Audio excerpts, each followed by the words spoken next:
morning, everyone. Welcome to Monday. Welcome to First Things First. I'm Jenna Wolfe alongside. Oh, 5-5-5-5. Yep. Lakers needed to win in order to keep with Nick's prediction of 5-5-5-5. Nick Wright, Brandon Marshall. Sweep. They're not rude, Jenna. They don't want to actually sweep anybody. Gentlemen sweep everybody. That's always They want to do it like gentlemen. If you're going to sweep, you may as well do it like a true gentleman. All right. We'll get to that in a second. In trouble. We got to start with the marquee game on the gridiron this weekend. Let's start in Dallas. This one all over the place. Cowboys, Browns. Dak threw for 500 yards for the first time and added 4 touchdowns. But what does Brandon tell you? Turnovers will kill you, and Dallas had 3 of them. Dak and Zeke fumbled on back-to-back plays in the first half, and Browns scored touchdowns off both of them. Cleveland jumped out to a monstrous lead. Cowboys mounted the comeback, but Dak picked off by Denzel Ward to end it and seal it. Cowboys lose. They fall to 1-3 with the loss. Here is quarterback Dak Prescott after the game. I'm surprised. I mean, obviously, I've got all the confidence in this team. Each unit that we have, I see the way that we prepared throughout the week. So, I mean, it doesn't make sense and it doesn't add up right now. But as I said before, I believe in the men that we have, the great leaders and coaches that we have that we'll have it fixed. Each unit shows up? Is that including the defense, Dak Prescott? Brandon, how worried should Cowboys fans be after yesterday's loss to Cleveland? I mean, they should be extremely worried, and I don't know why Dak is surprised, because at this point in the season, you know the trends, and right now they have 2 alarming trends, and we've been tracking them for the last couple weeks: turnovers and big plays. It's as simple as that.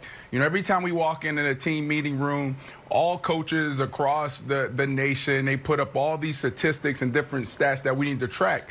If we're good in these areas, we can possibly have a good team. So when you look at the turnovers, and we can start there, they're number 1 in the league, giving up 9 turnovers with, these first 4 games. When you look at where they're at with the turnover differential, they're giving up 7. They're -7. That's terrible. They cannot expect to win if they're terrible in those categories. And they're also giving up 45 points off of the turnovers. And then you go to big plays. Maybe they need to call Earl Thomas to fix this. But when you look at the big plays, they're giving up 20. They gave up 20 big plays in 4 games. 20 big plays. That's alarming. And then when you look at 20 big plays for touchdowns, 20 yards, that's number 1 in the league. Big plays, touchdowns of over 40 yards, that's number 1 in the league. The only good thing they have going for themselves right now is the division. The division is messy. And then also, Dak Prescott's playing really well. So they got to clean up those 2 trends. They're alarming. Turnovers and big plays. If they do that, they'll have a chance to get back in this thing, because the division is extremely bad. Right. They'll have a chance because they're in the JV division and because 1 win leads the division. But how should Cowboys fans feel? They should feel embarrassed. The only people who should be more embarrassed than Cowboys fans and players on the Cowboys defense are dopes on television who picked this fraudulent team to go to the Super Bowl. One of them's talking to you right now. This is ridiculous. I mean, this Cowboys team, every week, they look defensively like they all just met each other. Like it's pick-up backyard football. And it's like, oh, you had deep. I thought I had deep. Oh, it's terrible. And I'm hesitant to blame the coordinator for a couple reasons. One is, I haven't checked, but I'm certain it's somewhere in Brandon's career. Mike Nolan was a coach for one of his teams, so I got to be. Am I right on that, Brandon? Did you and Mike Nolan cross paths? You are. That's somewhere in your football lives. Twice. Miami Dolphins and the I knew it. I can't crush these coaches anymore because Brandon played for all of them. So that's a little frustrating. You can crush Mike them. Nolan, the Cowboys' newest defensive coordinator. He hasn't coordinated a good defense in his entire NFL career that didn't have Ray Lewis starting a middle linebacker. I mean, that's just the reality. Look at the resume. So they're not being coached up. They get no pass rush. They're addicted to trailing. They've trailed by 15 plus in each of their last 3 games. The one game they didn't trail by that much, they lost anyway. And Wilds, this is a bad football team with a quarterback that's playing really well, which is great considering the fact he's the one guy on your team not locked up long term. The best thing you have going for you is the one thing you don't know how much longer you're going to have it going for you. It's bad news in Dallas right now, Wilds. Yeah, the only thing that Dak is doing better than throwing the ball is his post-game press conference when he's up there being like, oh, we expect to turn it around. We expect to turn it around. I would be going bonkers, Brandon. Like, guys, I don't know if you see your buddy Dak Prescott, but he's doing his thing out there. It's not my fault we've been down by 7, 20, 15, and 27, and I'm leading comebacks. He's first in completions. He's thrown for 1,690 yards. He's thrown for 9 touchdowns. And the idea that we're putting Dak Prescott up there, like, let's see what Dak has to say. Got nothing to do with Dak. Yeah, he got 1 Myles Garrett strip sack. It's like, oh, it's Myles Garrett. He's going to get that done. The idea that you're blaming or he's mentioned in the same category as this dreadful Dallas defense is like as if your house was on fire and the fireman came over like, what's up with the air conditioning? Like, well, nothing's up with the air conditioning. Like, looks awful hot. Is there anything wrong with the air conditioning? There's nothing wrong with the air conditioning. The house is on fire. It has nothing to do with Dak. The defense looks dreadful. And I know you got friends around the league, and I know that we think Earl Thomas is going to come in here like a magician and stop these, like, dreadful performances, Brandon. But I think the problems run deeper than that. Yeah, I mean, so Nick, great job pointing out that I played for Coach Nolan, and one of the things that was frustrating playing for him in Denver was the big play. And I don't know if I articulated this well enough earlier, but when you give up 20-yard plays, that's alarming. And then also those other 2 categories that I mentioned earlier as well, 20-yard touchdowns, 6 leading the NFL, and 40-yard touchdowns leading the NFL with 3. That's alarming. So Coach Nolan needs to fix that. One of the things that makes his defense special is the different looks that he throws at you, but it can confuse a younger defensive back segment group. So they got to clean this up right away because they're still Brandon, in this that's the nicest thing I've ever heard. That's the nicest thing I've ever heard. Wilds, here's the more blunt way to put it. All NFL teams break their seasons up into quarters. We are now through the first quarter. The Cowboys defense flunked the class. They get a giant blaring in big letters F, see me after class on their grade card for the first quarter of the season defensively. That's who they've been, Jenna.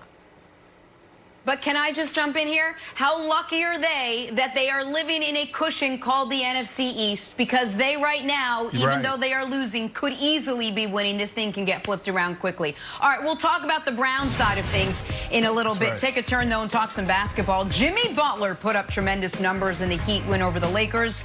Should LeBron be nervous? Should Nick be nervous? Am I nervous? I think I'm nervous. Oh, it's first back. things first. Oh, the nervous question is back. I missed it so much. Let's talk last night's NBA Finals. Game 3. Let's get it together, Jenna. The Heat already down 0-2 in the series. Also down 2 starters, Bam Adebayo and Goran Dragic.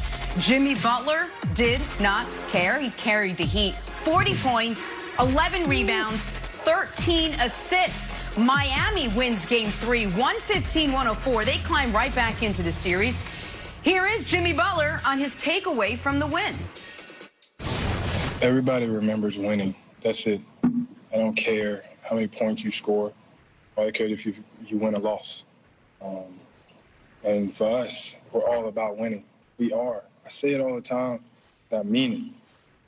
The guys that we have, the group that Coach Pat and Coach Mo put together, it's always to win, nothing else. So I hope the next game I score 0 and y'all talk all y'all want to talk and we win, so I can come up here and say the same thing. I know how resilient that bunch is and how resilient their coaching staff is and their franchise. So, I don't ever feel like we went into it and haven't, let our guard down or and also I don't feel like we're concerned. We're not concerned. We know we can play a lot better. And we have another opportunity to take a commanding lead on Tuesday. So you relish that opportunity. All right, Nick, I know you predicted a gentleman's sweep here. I know you said this would go 5 games, but being down 2 star players, are you surprised that Miami Heat were able to play the way they did and beat the Lakers last night? No. Listen, the Lakers let their guard down. I'm a little surprised, and I will give the Heat credit. I thought the Heat, because the bubble is so odd, and because guys, I think, really do at this point want to get home to their families, and because the Heat know they can't win the series, I thought there was a chance they packed it in. But that's not who the Miami Heat are. That's not who Jimmy Butler is, and I want the audience to understand what Jimmy Butler did last night. That was one of the greatest finals games ever by a player who's not an all-time great player, if that makes sense. So if you remove Michael and Shaq and LeBron and Duncan, like the all-time, call it the top 20 guys of all time, this goes up there with some of the best finals performances we've ever seen by a guy who is not a pantheon guy. He was the best player on the court last night in a game with LeBron James and Anthony Davis. And in regards to LeBron James and Anthony Davis, Brandon, listen, LeBron was wildly sloppy with the ball in the first and the fourth quarters, and AD sleptwalked through the game. Can't take 3 shots in the paint and get to the free throw line once. It just can't happen. So it was a bad game by the Lakers. Luckily for them, they have followed their losses this postseason with a 6-game winning streak, a 4-game winning streak, and a 6-game winning streak, a 4-game winning streak, and a 6-game winning streak, I think, something along those lines, or 6-4-4. And they only need to follow this one with a 2-game winning streak, which they will. Yeah. They'll win tomorrow, and they'll go up 3-1. But Jimmy deserves a ton of credit. LeBron was sloppy with the ball, and AD didn't play like it was a finals game, to be totally candid. Yeah, Nick, when we preview the finals, there was 2 players I wanted to watch. I wanted to watch the hottest offensive player in the bubble and the hottest defensive player in the bubble. Neither played last night. Bam, due to injury, and AD, I mean, I don't know what his deal was. 15 points, 5 boards. I mean, that's just unacceptable. And to your point, you know, like his energy and his approach was like he was just playing in a preseason game. They need to correct that ASAP. But when you look at Jimmy Butler, it's almost like he embraces inner LeBron James. And what I mean by that is LeBron can score at will in the paint.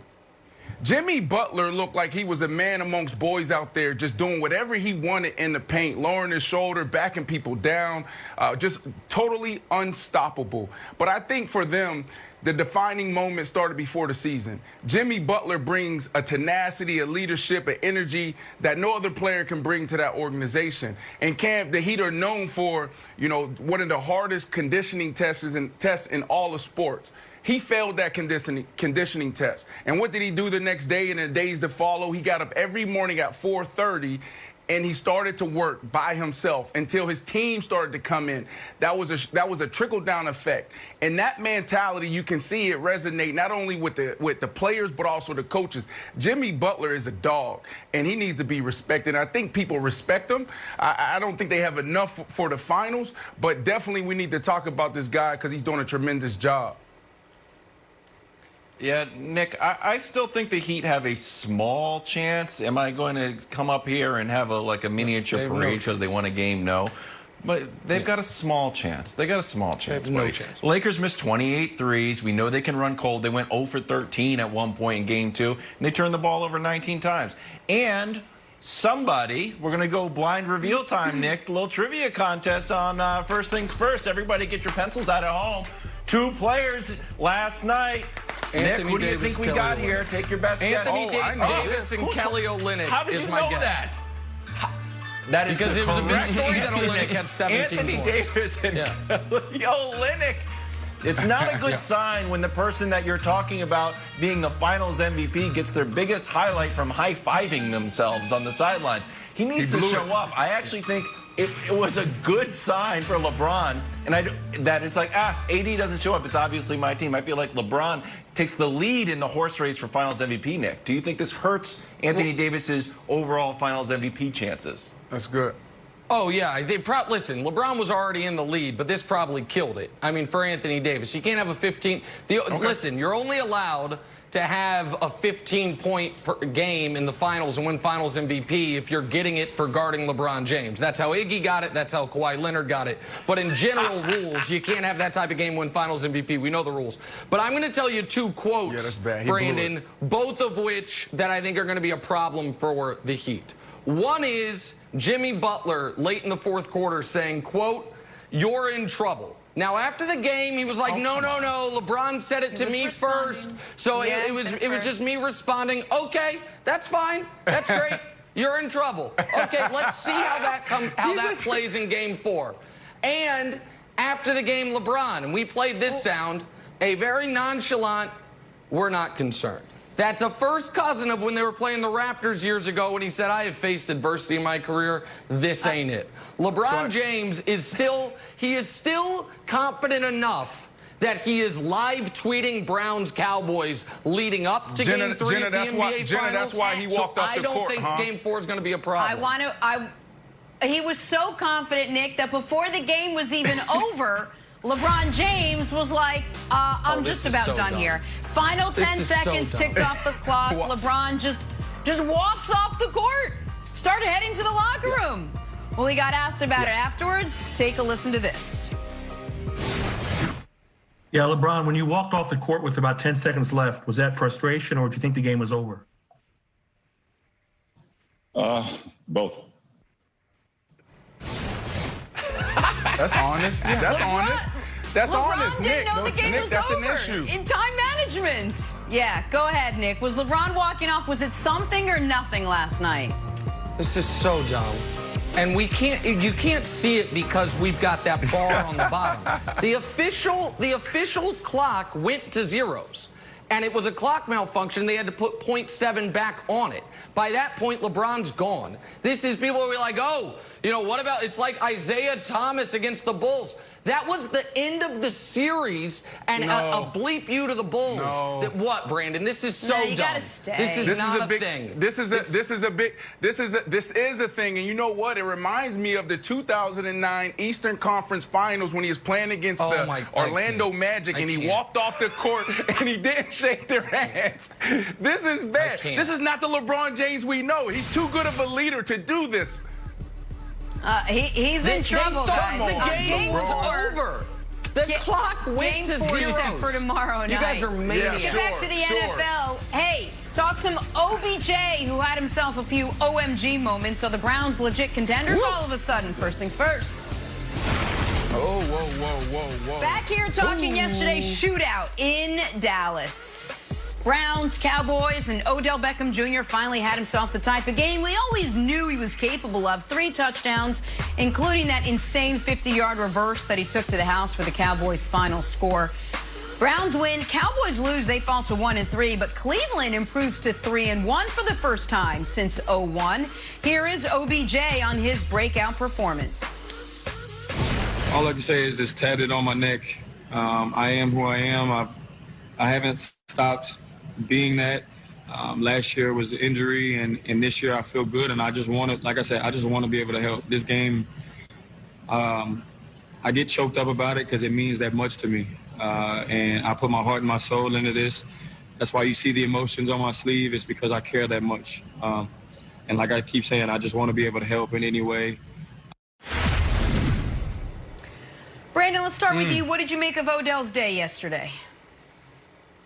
Well, first of all, yesterday reminded me that he's the greatest athlete that I've ever been around. I had an opportunity to play for the New York Giants, and he was my teammate.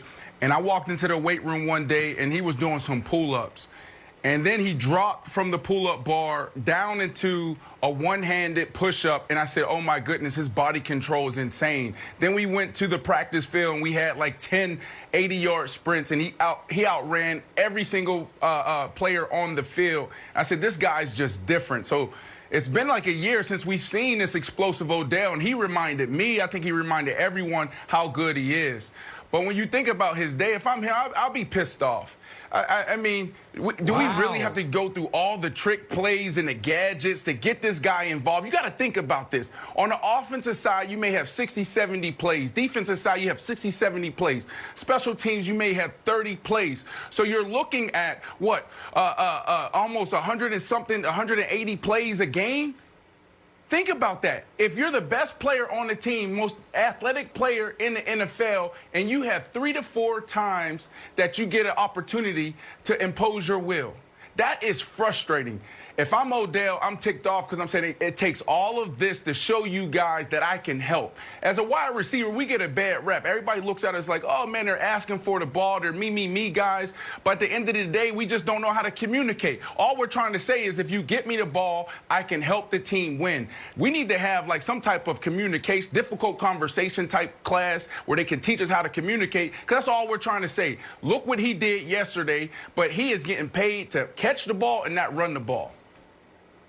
All right, before I even give my take, Wilds, I feel like you have a question or a few to ask Brandon. So I'm going to cede my original time to you, Kevin Wilds, because I can tell from the look on your face you want to delve deeper into this. Go ahead, Wilds. Yeah, so Brandon, I think that's what was happening. Like, if I'm Kevin Stefanski, I'm watching this show, I'm like, Brandon Marshall's going to be happy I got Odell the ball. You're like, I'd be mad if it was me. I'm like, well, what do you want me to do, buddy? I'm giving the ball. I got Jarvis Landry throwing the ball. Are you upset about the Jarvis Landry one or the end around that was almost a loss? Let's look at Keenan Allen. Keenan Allen a week ago had 19 targets. Odell is probably we can easily say Odell's the best wide receiver in the NFL. We can't get him more targets. Think about that. I said it a couple weeks ago. All we got to do is some quick screens to him, some bubbles, some jailbreak screens, some alley screens. That's an opportunity for this guy to take the ball. It's both. It's both. But if it's Baker, you mean to tell me Baker can't throw a bubble screen, a one-step slant, a smoke screen? Get this guy the ball, and you can see what he can do with it once he has it. But I think Odell, if I'm him, I'm walking in and saying, Coach, come on, give me more. Open up the playbook just a little bit for me, because this is what I can do. Well, and I think. I understand the point, which is the 3 biggest plays Odell made all had one thing in common. None of them were passes from the quarterback. It was 2 runs, 2 trick plays, and one of them was a pass from Jarvis Landry. And that's not sustainable, and that shouldn't be how the things you have to do against a defense this bad to get the ball in your best player's hands. So I totally understand where Brandon's coming from, that even though it worked out, it could cause some long-term frustration.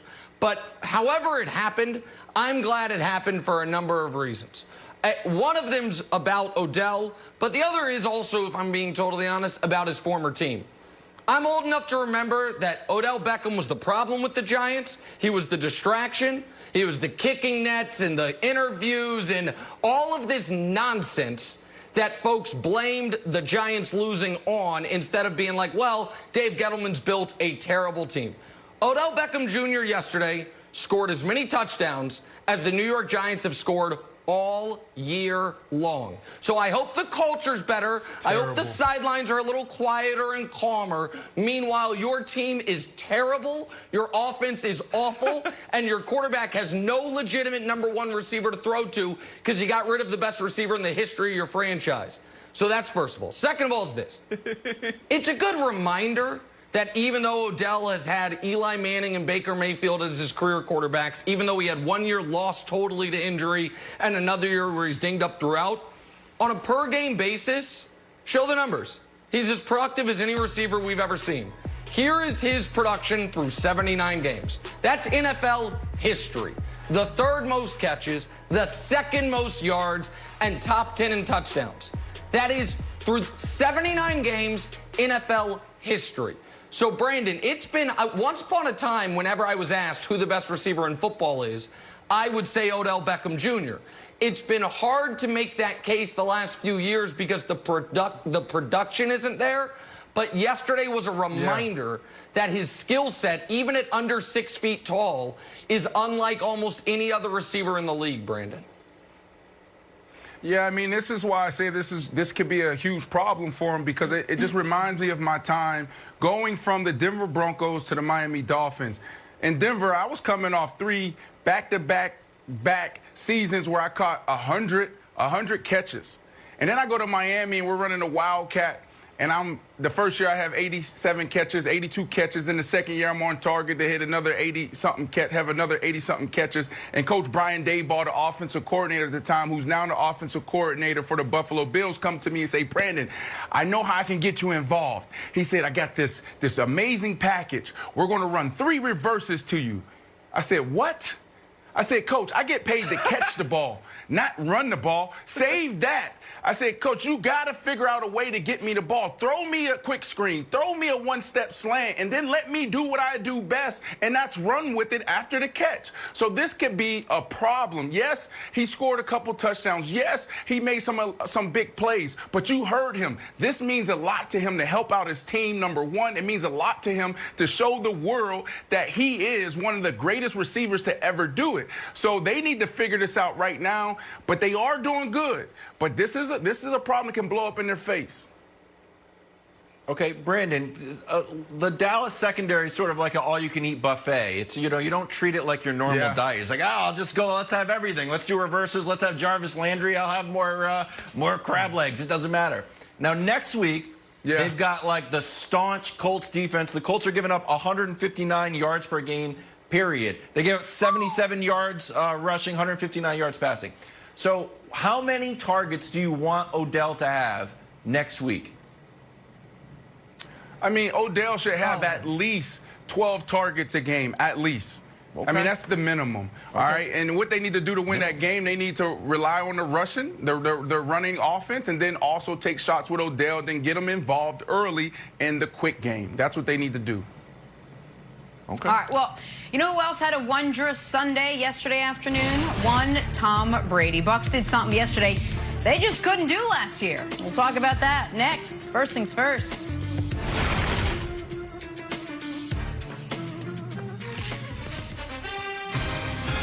Thursday Night Football returns to Fox. Brady and the Bucs meeting up with Super Bowl 52 rival Nick Foles and the Bears. Bucs and Bears and Bears and Bucs Thursday night on Fox NFL Network and streaming on Prime Video. Speaking of the Buccaneers, they were tested yesterday, falling behind to the Justin Herbert-led Chargers 24-7 in the second quarter. Bruce Arians said this was the type of game they would lose last year. Not this year. Brady kept his team in it. He threw 5 touchdowns, and he led his 46th career game-winning drive in the fourth quarter or overtime. The guy still has it. Brady and the Bucs get the win. Our Monday morning quarterback, Mike Vick, is here with us. All right, Mike, is this the Tom Brady we should expect to see every week moving forward now?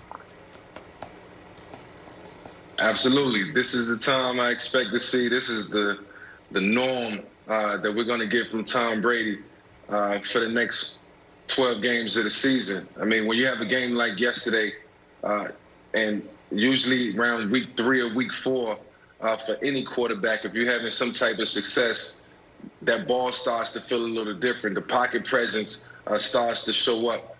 Like the downfield throws yesterday, they started to show up.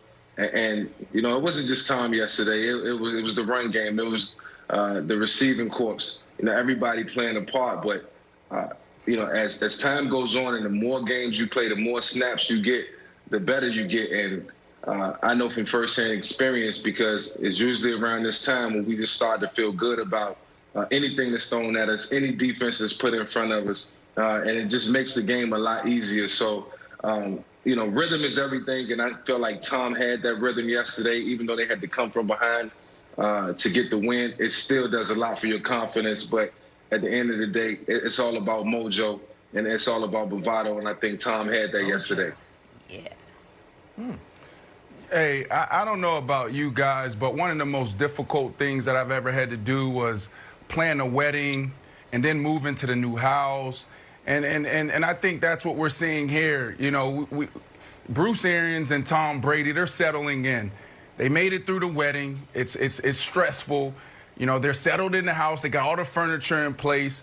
And now they're ready to roll. You saw Tom Brady comfortable. And we can't talk about the Bucs without talking about the most important thing, and that's their offensive line. Tristan Wirfs is playing like an all-pro, and he's a rookie. And then the three interior guys, you got Cap, you got Jensen, and you got Marp. Like, these guys are playing lights out. They may be the best interior offensive line in the National Football League right now. Nobody knows who they are. So you can't talk about the Bucs without talking about the protection that Brady's getting. It's specifically in that second half of last game, you can see them really gel together.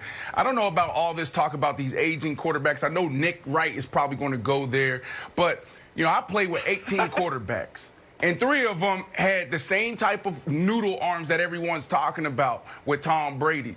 You got Ryan Fitzpatrick, who was able to be successful at times because of his smarts. You got Chad Pennington, who was able to be successful because of time. He had like 3-4 shoulder surgeries. And then the last person that I played with, Kyle Orton at quarterback, and Josh McDaniels made him successful. So when you think about quarterbacks and aging quarterbacks, I would rather take them over a rookie or a young gun who doesn't have the experience, because at 85% Tom Brady is better than 95% of these quarterbacks in the NFL. Okay, I'll buy that. Oh, man. Now I got to be the guy. You're right, Brandon. 85% Tom Brady is better than 95% of the quarterbacks in the NFL. Unfortunately, the last time we saw 85% Tom Brady was 2018. Last year, we saw about 65% Tom Brady, and we'll see what we see this year. Now, I'm going to pull the curtain back on the show a little bit here, okay? I consider Mike Vick a dear friend. He's been incredibly kind to me on and off the air. And he's never told me this, but I can tell this. Every time Brady comes up and I say something bad about him, it bothers Mike. Mike kind of winces. I make little jokes about him getting suspended for cheating. Yeah, Mike shakes his head. Mike, as a guy, I know it does. We've never talked about it. I know it does, because you've played the position. You know how hard it is, and you have immense respect for how long he's done it and how high of a level he's done it. So I understand that. And Brandon, as he just mentioned, he's played with 18 quarterbacks. He's got bad quarterback PTSD. So anytime he sees even semi-decent quarterback play, he's like, man, that would be amazing if I could have dealt with it. Nobody can talk badly about how Brady played yesterday. Aside from the pick six, he was brilliant. Nobody can deny that. But I will sit here and say, if you think we are getting anywhere close to that level of quarterback play over the remainder of the season, I think you are setting yourself up for massive disappointment. This was, if you look at his level of play over the last 3 years, this was the aberration. This was the outlier game, and it started with the Chargers shooting themselves in the foot with that goal line fumble right before the half, and it snowballed from there. So, Wilds, I know you went into the year saying you don't care about Brady, you don't care about the Bucs. I don't know if I believed you then. I'm curious what you're going to say here, but I feel like there is going to be irrational optimism, because this is a bit of Michael Jordan's first 30-point game with the Wizards, and it's like, oh, maybe he's still got it. No, he doesn't. And so that's my take on it, and maybe I'll end up being the biggest Tom Brady hater in the world, but I don't think we're going to see anything close to this moving forward in the season, Wilds. Okay, Jordan averaged 20 points in both seasons with the Wizards. He did pretty good for being 40 years old. Yeah. Mike, I have a question for you. This is the 2 weeks in a row Brady has thrown the ball 40-yard bombs. He hadn't done that since week 1 last year with the Patriots. Then he sort of like regressed, and we saw Aaron Rodgers have sort of a tale of 2 seasons. First half of the year last year was good. Last half was bad. They're like, maybe he's sort of the arm. We've seen Drew Brees have these like big throws, but it's actually like little dumps at Kamara, and Kamara runs for 60 yards. So the question for you is this, and I know you didn't play until you were 40, but you played, you know, when you're a little bit older. Is there a certain point as the season gets later where you're like almost like a baseball pitcher where it's like, my arm is wearing down, or is that just a media creation?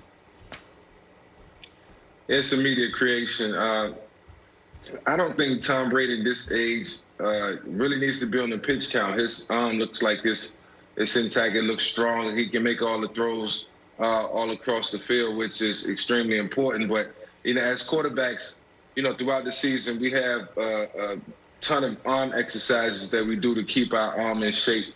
And with the strength and conditioning coaches and the trainers that we have around, they make sure that they get to us so that we can keep our arms in shape, because we're throwing every day. It's a lot of tread that we put on our arms, and we got to make sure we take care of them. So icing is important, and we do all the little things. So I don't think that'll be a factor in terms of how Brady progresses during the season. I think his arm strength to be there throughout. Yeah, one of the things that that's never a part of the conversation is science and modern medicine. Like back in the day, yes, it's an outlier for a quarterback to play until his 40s or even to his mid-30s, or any player for that matter. But Tom Brady knows how to take care of himself, and we never talk about that. Nowadays, whether you're a basketball player, football player, tennis player, hockey, it doesn't matter. If you can't play well into your late 30s, then that's on you, because you haven't taken care of your body. And then another thing that you got to look at, Nick, is when you go back to 2017, 2018, Tom Brady didn't have Mike Evans rolling down the right side of the field where he can just throw the ball up. That bomb that you're talking about, Kevin, that wasn't on Tom Brady. It wasn't a great throw.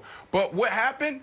Mike Evans was able to come down with the ball. He made a hell of a catch. Same thing with Gronk. He didn't have Gronk last year. Gronk running down the seam on the right side was able to make a hell of a catch. And then you had Howard wide open. He didn't have to do anything. That was a great pass by Tom. So you got to think about those things when we're talking about Tom Brady and the success that he can or can't have this year. All right, I don't know if we have any Mike Vick highlights queued up, but Wild's asking Michael Vick about arm strength is such a ridiculous setup, because Wilds, it's a 1 of 1. This guy is flicking it just with his wrist 70 yards downfield to Deshaun Jackson. And you're like, well, exactly. He could. No, I'm not. Listen, I'm not saying. I understand why you would ask him, but this is to me. Brandon earlier mentioned Chad Pennington. That might be a more fair person to answer that question. And while I understand that for Mike, the arm strength never left him. If folks are watching Brady and thinking he's got the same arm he used to, they're watching a different Tom Brady than me. And I do think it is fair to ask the question you asked, Wilds, which is, at his age, is it going to get better over the course of the year? Is it going to maintain over the course of the year? Or is it going to get worse? Listen, I'm not here to hate on Tom Brady after the best game he's had in 4 years. But I just don't think it's sustainable, Brandon. Yeah, but we're thinking too much on the physical. Is more mental. Ryan Fitzpatrick and even going back to Coach Trustman in Chicago, they were the first people to make me realize that the quarterback position is 80% mental. Like literally, you can have a noodle arm, you may not be able to run, but if you understand what the defense is doing, if you can get your guys in position, you can be successful. Look at Josh McCown. Yeah, Josh McCown is an athlete, but does he have the best arm? Is he the most talented? No, but he's super smart and his work ethic is second to none. So that's what I think about when I think about Tom Brady, is his experience and how he take care of his body, but it's more mental than it is physical, Nick, to me. And to add to that, Wednesday, Thursday, Friday in season, you're not throwing the ball as much as you would in the training camp or in the OTA or the summertime. So he's not, physically not throwing the ball around as much as he would, in the springtime or in the summertime. Right now is more of just going to practice, warming up, making some throws and then getting up out of there. So, as opposed to probably throwing the ball, 70, 80 times in the training camp, it's probably 30, 40 times in a normal practice setting. And Jenna, I don't want to be the contrarian, so I want to end this show with an agreement. Brandon, or this segment. Brandon, I also think of Josh McCown when I watch 43-year-old Tom Brady. We agree. I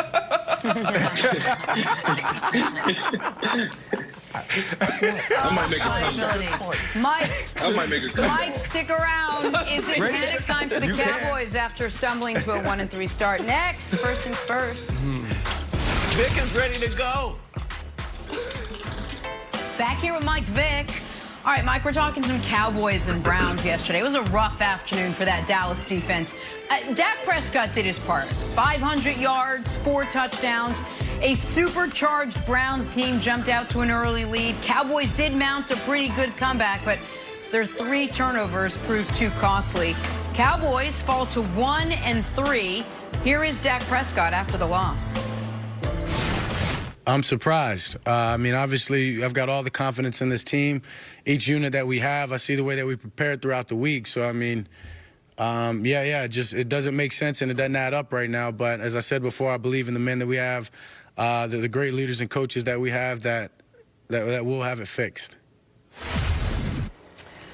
Michael Vick, thank goodness the Cowboys play in the NFC least. How worried should Cowboys fans feel after their team dropped to 1-3 after that loss to Cleveland yesterday?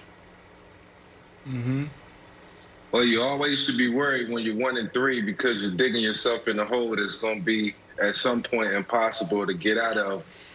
So they should be discouraged to that standpoint. But I think they should also be encouraged because you got the Giants coming up this week. You can almost count that as a win if they don't fall behind. But when you show that you can, the one thing we know about the Dallas Cowboys now is that they can score points and they can come from behind. It's not always the ideal situation, but it's the situation that they've been finding themselves in for the last 3 or 4 weeks. And, it's like watching that game yesterday, I could just see deja vu happening all over again. And I'm looking at that and just feeling bad for him because, it's not his fault. He's doing everything right. He's doing what he's supposed to do. He has his mishaps. But there are some bright spots at times throughout the course of the game. And, I just hate to see him having to battle and come from behind because, the quarterback gets the brunt of the blame for everything. And we have to strictly point the finger at the defense right now and hope things get better, starting this week. So, yeah, man, they should be encouraged because they can score points and come from behind, and that's always a plus. They should absolutely be encouraged if they own themselves in fantasy because the Cowboys offense been lighting the world on fire. A lot of garbage time, a lot of soft defenses, a lot of easy yardage. Dak had threw for 500 yesterday. Over half of that came in the fourth quarter. Here is the number, though, that should be terribly discouraging, Brandon. 2. That is the number of pass attempts Dak Prescott has this year while ahead. Think about that. He has thrown 2 passes all year while in the lead because the Cowboys have been trailing all damn year because the defense is a train wreck. They don't cause turnovers. They don't get to the quarterback. Aldon Smith is the only guy that's getting serious pressure, which is amazing considering he's been out of football for 5 years. And they are constantly in a situation on offense where late in the game, we got to score, we got to go for 2, we got to potentially think about an onside kick. That's not sustainable. And Brandon, the reason that I won't give them the NFC East benefit of the doubt is this. Their goal is not to win the division. The goal is to make a Super Bowl. Right. At the very least, make a conference championship game for the first time in a quarter century. And that's why you should be like, enough of this, grade them on a curve because Washington, Philly, and the Giants stink. They're supposed to be competing with Green Bay and Seattle. And right now they don't look like they're in the same league as those teams, Brandon. And that's why they should be worried. I mean, the division is messy. Can they still make the playoffs? Absolutely. Can they win a division? Absolutely. But that, to your point, Nick, and you're 100% right, are you a contender or pretender? Right? And now you're showing yourselves as a pretender. There's 2 alarming trends right now. And at this point of the season, week 4, week 5, we know who we are and what we need to fix. Now, can they fix these things? I don't know. But we've been talking about it for the last couple of weeks. Turnovers and big plays. When you look at turnovers, they're the worst in the league. They gave up nine giveaways. When the worst turnover differentiator, -7. And then they've given up 45 points off of those turnovers. turnovers. So they need to fix those mistakes right now. They got to protect the ball. Job security is critical when it comes to winning games in the National Football League. And then when you look at big plays, they've given up 20-yard plays, most in the NFL. They've given up 6 20-yard touchdowns and 3 40-yard touchdowns. They cannot live to see another game, to see another win if they continue on these alarming trends. They got to fix this right now, Wilds, because this team, they have some things going for themselves. They got Dak Prescott, who's playing lights out. He may be playing better than any quarterback in the National Football League, and they're in the worst division in the league where they can still win it. Guys, I feel like you're all crazy. I feel like everyone's lost their minds on this show, Jenna. We're like, should Dallas be worried? I don't know. They should be 0-4. Yeah, they should be worried. We're not on this show being like, huh? I don't know. Mike, what do you think about the Jets? What do you think about the Jets? Do you think the Jets can make it to Tampa for the Super Bowl? No, obviously not. They're a squib kick away in an epic, mind-blowing meltdown from the Falcons of being 0-4. And we're sitting here being like, huh? Nick's like, I don't know, guys. I take integrity. I'm not ready to give up on the Super Bowl. What are you talking about? Guys, they're 0-4. Is it over, Wilds? Is it over, Wilds? Wilds is They gave up 7,000 yards to the Browns, and Jarvis Landry's out there like Johnny Unitas. Yeah, it's over. It's done. We shouldn't be talking about that. It's bonkers. I'm sorry. Nick, tell me I'm wrong. Look, Move off the Super Bowl. It's still early, Jenna. Go, Brandon, go. Yeah, it's No, early. it's still early. You just got to fix those two things. Exactly. And the only reason I brought up the division is because if there is a way for Mike McCarthy to figure something out with that defense, they have some cushion to work with. They have a division that's horrible. They can't do anything. So they can trip over themselves, and they have that grace period of a couple weeks. You know you have your quarterback. You know your offense, and you know you can come from behind. I'm sorry to stress you out, Wilds, but all they got to do, I know it's a large task, but if they can figure something out with that defense, then they got a team. Yeah, it's the turnovers. Jenna, you know what the scary part is? Turnovers, they can fix that. Go ahead, Mike. The scary part about all this is, I think as you look around, as the Dallas Cowboys look around on defense and try to figure out who they can plug in, who can, create a spark on the defense, other than DeMarcus Lawrence and Aldon Smith, you really don't have any guys. I mean, at this point in the season, you got guys banged up, and you got guys on the scout team, Mike. and guys on the street. That's what I'm thinking. You got to simplify the defense. You got to play either man or zone, stick to it, because you don't really have too many options at this point, and it can go downhill from here. Where does Coach Nolan come from? Where does Coach Nolan? Where did he start? Where did he come from? He came from the Baltimore Ravens, and they all run these very difficult. Yes, but before then, he used to run that Baltimore Ravens defense, and they do so much, and they throw so much at you, and you can confuse yourself. They need to simplify it. To your point, cover one, cover two. You got a quarterback who can obviously go for 450 yards any given Sunday. Let him win the game for you. Just don't mess it up. Listen, Mike Nolan, if you remove the years he was coordinating a defense that had Ray Lewis playing middle linebacker, the highest level anybody's ever played the position, his resume ain't great. Mike, you mentioned DeMarcus Lawrence. DeMarcus Lawrence has as many sacks in his last 450 snaps as I do. And that's making $21 million a year. He's been a disaster since they gave him that deal. And Wilds, to your point, I actually agree with you 100%.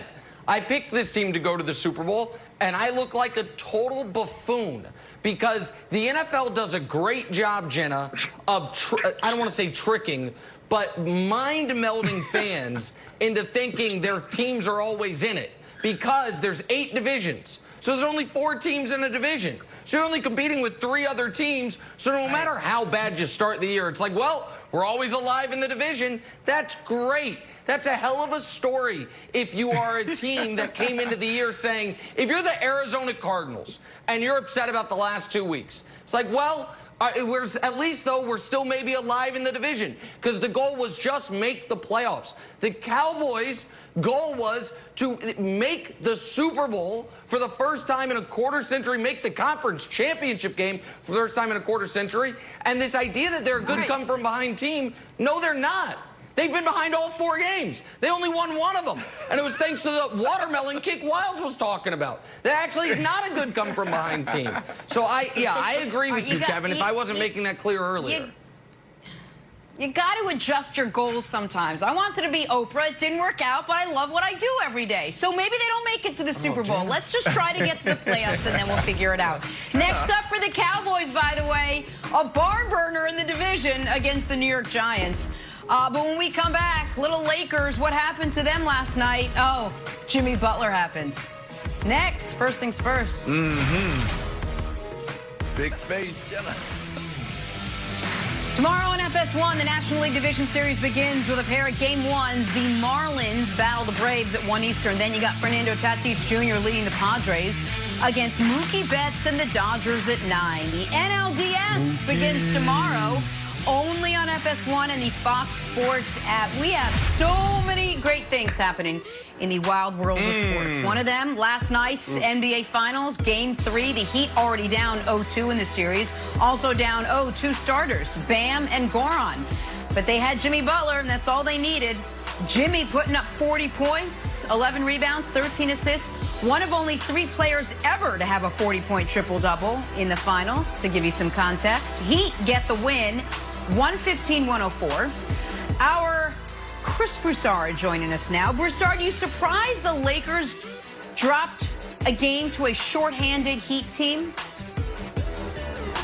No, not at all. I picked the Lakers to win this in 5. Of course, like a lot of people, I thought maybe they'll sweep them, but my pick was 5, so I'm not that surprised. More so than the tale of 2 teams, yesterday was the tale of 3 stars. And you mentioned Jimmy Butler with the 40-point triple-double. He joined Jerry West and LeBron James in doing that in the finals, but he's the only one to do it in a win. So congratulations to Jimmy Butler. But this was 3 stars, one of them playing with complete and utter desperation, and the other 2 playing overconfidently, being complacent a little bit at times, not executing the game plan, and just kind of going through the motions too often, and that's LeBron James and Anthony Davis. First to AD, he took 9 shots, 2 free throw attempts. Now, he's been prone to do this in the playoffs. He had an 8-shot game against Portland in the first round. He had a 9-shot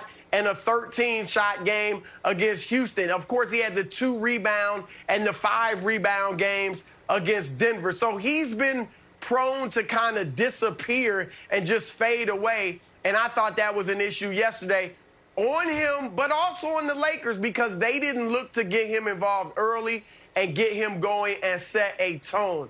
Then you have LeBron. I thought at times LeBron just forced the action a little too much. Not for the full 40 minutes that he played or whatever it was, but at times he got away from, I think, the game plan and just forced it too much. That's why I had the 4 turnovers early. They had 10 turnovers in the first 10 minutes, 4 of them on him. He had 8 for the game. So I just thought the Lakers got away from the things that had got them the 2-point lead because, like everyone else other than the Heat, they know it's over. They let down their guard, and that's what happened. Their role players were good. Kuzma and Markieff Morris gave them 19 points apiece.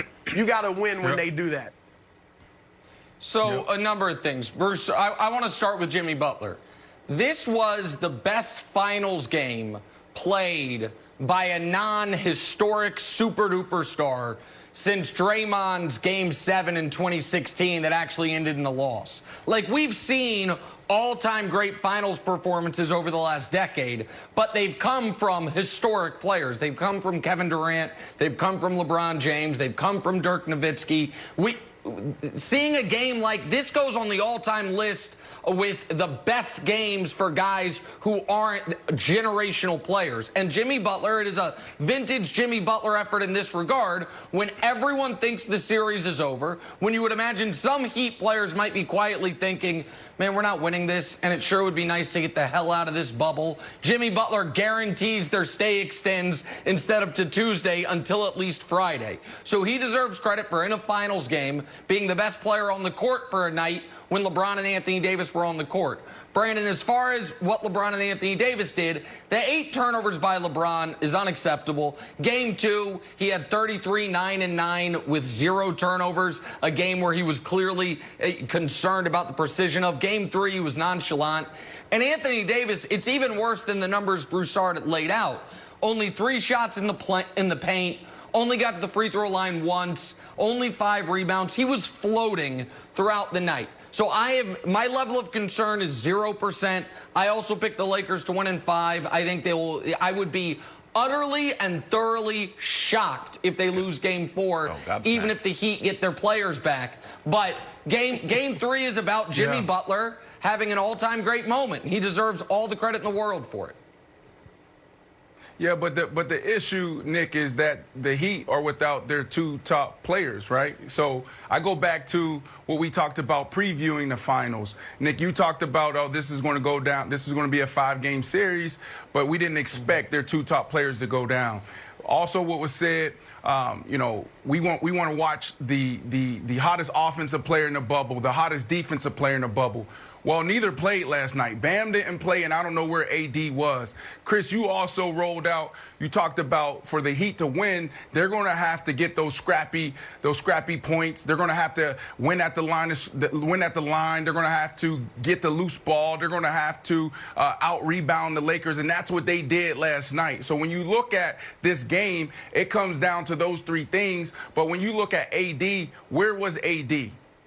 Like, you are the best player in the bubble right now, and you didn't show up. That's an issue. Jimmy Butler is a man out there. He went to his inner LeBron James, and he did whatever he wanted to do in the paint, and to me, that was the difference. I think this guy sets the tempo. Everyone's talking about him right now, but it's not about what he's doing in the bubble. It's what he did before the season, and it was noted that, you know, he failed his conditioning test. It's one of the hardest conditioning tests in all the sports, and what followed after that was every morning at 4:30, he was the first one in there, the only one in there until his teammates start coming in. And that's what we're seeing. We're seeing a scrappy Miami Heat team that's overachieving, but they're really winning at the free throw line. They won on the floor. They won out-rebounding them. And that's what he talked about after that game. So, Wiles, I don't know about Big Face Coffee getting it done the next game, but he definitely showed up big last night. 3 games. Big Face, did I have it written? Oh, I had it written. Right. I had a bootleg Big Face Coffee thing there, but I got disappeared. I hope Jimmy can send us some mugs here.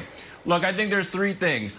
I think there's the Lakers can run cold. They missed 28 threes, and they had that 0 for 13 streak in game 2. So, yeah, they can run cold. They're careless with the ball. LeBron had a bunch of turnovers. They had 19 turnovers as a team. And the snarl, the confidence from the Heat. And, Broussard, you mentioned it. Like, everybody thinks gentlemen sweep, except the people on the Heat. So when you see this, oh, little poof hairdo. You know, I like guys with poofed hairdos.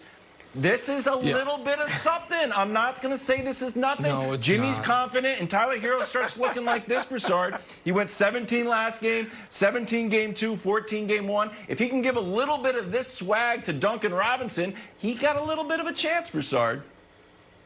I don't know if that qualifies as swag, with all due respect to Tyler, who I like, but I don't know. He's just one of those guys that can't look hard. I mean, come on, look at that. The Lakers are probably laughing at that. I guarantee you, when they watch that on TV, they are laughing at that. There's not a lot of hard and fast rules in sports, but one of them is this. You can't snarl until you can grow facial hair. I love you, Tyler Hero, but put that away and don't take it back out. Like that's going to go, Jenna, right alongside Jimmy Butler saying you're in trouble. Let's see how that ages. All right, hang on. Right. I want to ask you about this before we break. Last 10 seconds of the game. Christ. Time was ticking off the clock. LeBron walks off the court, headed for the locker room. He got asked about it after the game. Take a listen. Yeah, LeBron, when you walked off the court with about 10 seconds left, was that frustration or do you think the game was over? Both. Not true. All right, Broussard, LeBron's early exit. Wild says not true. What say you? Something or nothing? Nothing as far as being a big deal, but I think it's something that the Heat are going to suffer from because I think it means LeBron is going to, really think about this game. He's upset about it. He knows that they blew a chance to sweep this team, and I think he's going to come back in Game 4 and put it on the Heat, especially with Jimmy Butler talking. This is just such a dumb story. Watch the clock. Can we show it? Leave it here. Watch the clock. Not the shot clock, the actual clock. LeBron is waiting. He's waiting. What does the clock go to? They cut me off. It goes to zeros. It goes 0.0, and he walks away. Then Scott Foster, because he's so pedantic at all times, is like, no. 0.7 back on the clock, boys, and LeBron's already gone. Like, this is so ridiculous. This is not a thing. It's not a thing. What about giving elbow fives and say nice job to the other Nick, team? watching it, watching it live, I immediately thought about how bad this is because LeBron is the ultimate leader. And then I went back to the 2009 Eastern Conference Finals against the Orlando Magic, and I was like, this reminds me of that. But then you showed us, man. LeBron was confused. You're right. You're right. We got to take a break. Hands at the end We're of going to talk about this more. Not after Game 3. So dumb. We got to switch gears, talk some OBJ on the other side. Cowboys, Browns, first things first. Thursday night football returns to Fox. Bucks and Bears, Brady versus Foles. Little quarterback rematch from Super Bowl 52. All that action this Thursday on Fox, NFL Network, and streaming on Prime Video. All right, let's talk about last night's NBA Finals, Game 3. The Heat were shorthanded last night. No Bam, no Goran. No problem for Jimmy Butler. Still had a 40-point, 11-rebound, 13-assist triple-double as the Heat beat the Lakers in Game 3. 115-104 was your final. Nick, let me start with you.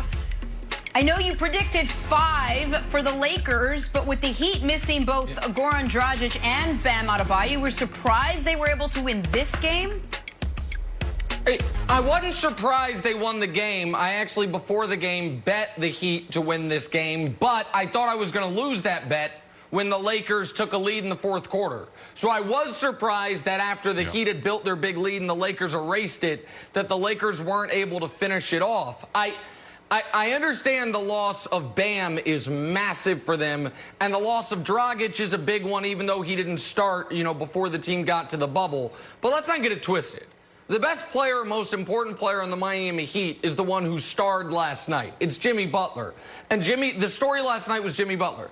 Jimmy Butler had an all-time we're not getting swept performance. When a lot of other guys would have said, man, I'm ready to get home. I'm ready the bubble's been 90 days. We're not going to win the title. Jimmy Butler said, not today.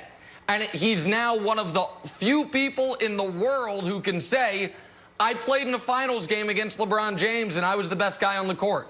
And so all the credit in the world to him. LeBron was sloppy with the basketball. Yeah, he had 25, 10, and 8, but he also had another 8, which is turnovers, which can't happen. And Anthony Davis had 15 points, and he had as many turnovers as he had rebounds, 5. So it was a bad game by the Lakers' 2 stars. It was a brilliant performance by Jimmy, and the Heat deserve a ton of credit. Now, I do not think they will win another game, and Brandon, I would be shocked, even if Bam and Goran come back, if the Heat win Game 4. I expect the Lakers to impose their will in Game 4, but good for the Miami Heat. After such a great run in the bubble, they deserve to not be swept, and Jimmy Butler made sure last night they wouldn't be swept. All right. How do we fact check this? Did you bet before the series, or did you bet like yesterday or 2 days ago that the Heat would win this series? I need to know because they got 2 of their biggest stars not playing. So it was before the series, I bet Lakers in 5, and last night, after a rough NFL gambling day, did I maybe put a little bit on the Heat money line to try to get some back? I did. Am I glad that they ended? So was I a little conflicted? I'm like, am I rooting for LeBron? Am I rooting for my pick? It wasn't am I an rooting for my educated money? bet. It was an impulsive So it wasn't wager an that educated- paid off. It was a little chasing, a little chase. Yeah, I mean, go ahead, Brett. I mean, for me, when we start previewing this series, the first thing I highlighted was, the best offensive player in the bubble and the best defensive player in the bubble, Bam and AD. And I said this earlier, neither one showed up. Bam due to injury, AD foul trouble, and just didn't play well, didn't take shots, 15 points, and then a bad 5 rebounds. Like, when you have, to me, the best player in the bubble right now playing like that, you have no chance because LeBron's only one guy, and he did get some help off the bench. But when you got Butler doing what he's doing on the other side, then you got Tyler Hero mugging everybody and playing the way he played and defining moments in that game, it's just tough to win. So when I look at the Miami Heat, it starts with Butler, and it starts with his identity and his leadership and how he galvanizes that entire locker room. Whilst to me, he had a great night last night, but for him to do it again is saying a lot, is asking a lot. I don't think he gets it done next game. Well, he could do it. No, he could do it, buddy. He could do it. I think it comes down to the 3 C's. Yeah, they could do it. He could easily do that again. It was odd that he didn't take a 3 and that Anthony Davis and LeBron never switch up on him. Like, let's stop all these points in the paint and these little mid-range jumpers that he's hitting. But he could easily have that again. And I think we've seen the formula to how to beat the Lakers. Like, the Lakers run cold. They missed 28 threes last night. They were cold for the entire... They were, Nick. They were cold for that entire early bubble that you called the feel-out game, so those stats didn't count. Yeah. They went 0 for 13 at one stretch in Game 2. They can run cold. They're careless with the ball. LeBron had a bunch of turnovers. Playoff Rondo was just regular season Rondo, so maybe he comes back. They had 19 total. And then... it's the confidence of Big Face Coffee in the squad. I should have had Coffee as another C. When you see Tyler Hero, my goodness, this is looking like NFL films. If you put some Tiffany drums behind it, bump, ba, bump, bump, bump, bump, bump, bump, bump, bump, here comes Tyler Hero. Take a little bit of that and give it to Duncan Robinson so he can start hitting some shots. They could pull it off, Nick. They could do a little bit of something and mess up your gentleman's sleep. A lot that has to happen. Intimidating. This is so silly. And listen, put this snarl right alongside Jimmy Butler's quote after the Heat took a 9-point lead late saying, and I quote, let me get it right, "You're in trouble." Now, after the game, he was like, no, I was just saying what LeBron said back to him. Responding. The difference is, Jimmy, when LeBron says it, he's right. And when you said it, it's going to be used against you, just like this clean-shaven snarl from Tyler Hero. If but AD it's shows but up, Jimmy wasn't talking about. Jimmy was not talking about you're in trouble for the game. It was when the game was decided. He was talking about you're in trouble for the series. LeBron, on the other hand, after the game said, "Yeah, I'm not concerned." So I just think this is nice. Put this in the same bucket of Game 1 Blazers, Game 1 Rockets, Game 3 Nuggets, where it gives some people some hope. But Lakers in 5's always been the play. All right, let's round out this morning, finish up down in Dallas. This one lived up to the billing. Dak throwing for 500 yards for the first time, adding 4 scores, but 3 turnovers cost the Cowboys big time. Dak and Zeke fumbled on back-to-back plays in the first half, which led to 2 Cleveland touchdowns. And then Dak had the Cowboys driving late, down 11, but was picked off by Denzel Ward to seal it. Cowboys take the L. They stumbled to a 1-3 start. So, Brandon, how worried should Cowboys fans be with the 1-3 start? I mean, they should be worried because, Nick talked about it earlier. It's not about making the playoffs because they can do this in this messy division. It's about them winning the Super Bowl. We've been talking about it for the past 6-7 years, how good this team is, and they never show up. But it's time for this defense to help out Dak. Dak is playing lights out. Yeah. Come on. Going for it. He's averaging this year 425 yards passing. He's having an MVP year. They just don't have the #1 stat, and that's that W in the win column. So when you think about the 2 things that they have to fix in these two alarming trends. It's turnovers and it's big plays. And I tried to hit this point all day. I'm just going to say this. Just look up the stats when it comes to turnovers. They're the worst in the top 3 major categories in turnovers. And then on big plays, they're giving up the most 20-yard plays, 20-yard touchdowns, 40-yard touchdowns. They need to fix that. If I'm Coach Nolan, I just condense what they're doing on the defense in a defensive package, simplify everything, because let the offensive guys and Dak Prescott lead the way. Just don't give up the big play and you'll be fine. If I'm Coach Nolan, I want to see if I can get a time machine in 2003 Ray Lewis, because the only time a Mike Nolan coordinated defense has been good has been when Ray Lewis is patrolling the middle of the field. Short of that, I think the defense might be in trouble. To Brandon's point, what they're bad at is the 2 worst things a team can possibly be bad at. What's the worst thing an offense can do? Turn the ball over. Who does it more than anyone in football? The Cowboys. All right, on the other side, what's the worst thing that a defense can do? Give up huge plays. Who does that more than any team in football? The Cowboys. It's a disaster. Yep. The only the only person who looks worse today than Cowboys defensive coaches and players is this guy right here who picked this team to go to the Super Bowl. I don't care if they can win the division because the division stinks. This defense is a train wreck, and it's really cutting into what otherwise could be a really good Dak Prescott year, Wilds. Yeah, Jenna, I think this is bonkers. They've been down 7, 20, 15, and 27. And we're like, should they be worried? Yeah, they should be 0-4. They should be with the Jets and the Giants. And we're not talking about like, oh, Nick, I don't know. Giants Super Bowl, little bump in the road for Joe Judge and Danny Dimes at 0-4. They're not good. Of course we should be worried. They're done? Lower the bar a little. Instead of Super Bowl, maybe win the division, which is incredibly doable. My 2 daughters could win the NFC East these days.